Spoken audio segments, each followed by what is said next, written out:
Andrei Vakula, Zvezda television channel. Sergey Viktorovich, a question for you.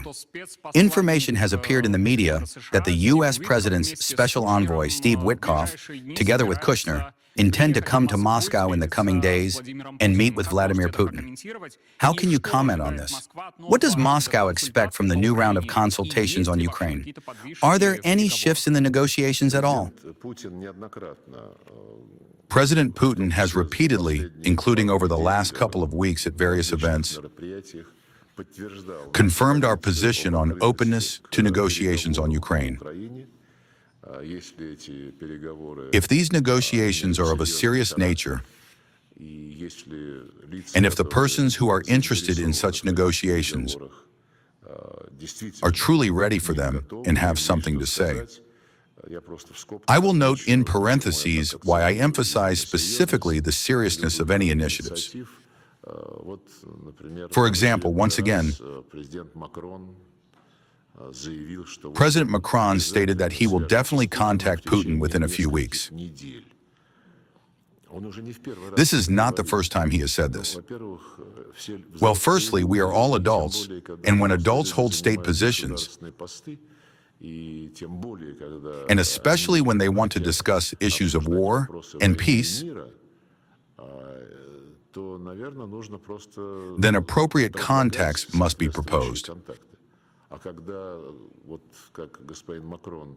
And when someone like Mr. Macron declares, I will be the one to talk, we will have to talk with Putin anyway, and I will propose something in a few weeks, that is not serious. That is playing to the public.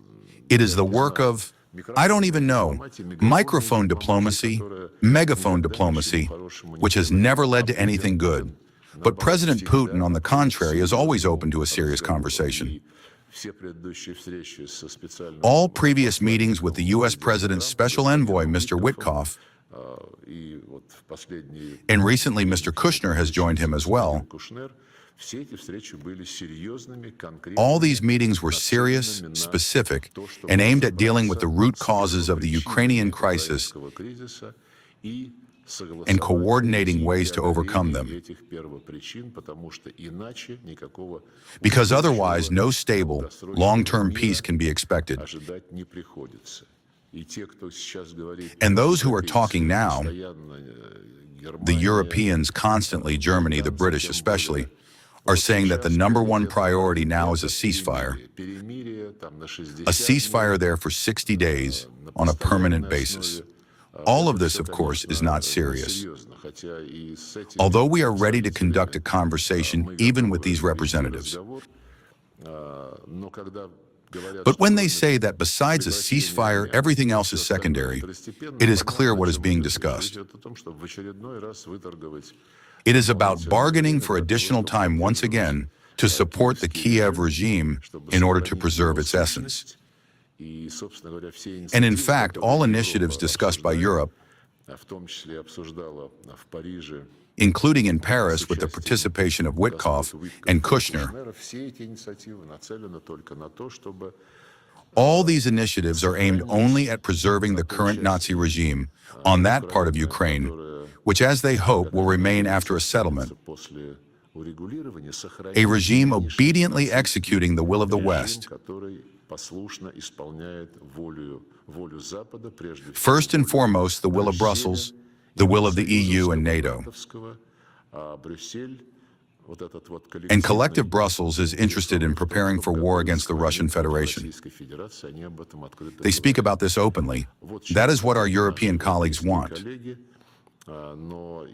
However, based on our previous contacts with the United States, starting from the summit in Anchorage,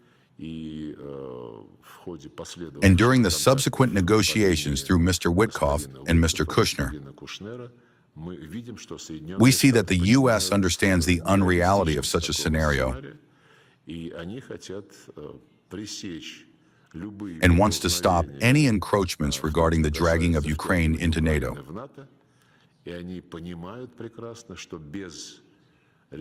They perfectly understand that without resolving the issue related to the fate of the people living in Crimea, Novorossiya, and in Donbass, who categorically reject the Kiev regime, and therefore have expressed their attitude toward returning to Russia. Without resolving the issue, nothing will work. The Americans understand this. I will repeat once again, we are open to contacts with Mr. Witkoff and Mr. Kushner. Our president met, I believe, 6 times with the special representative of President Trump.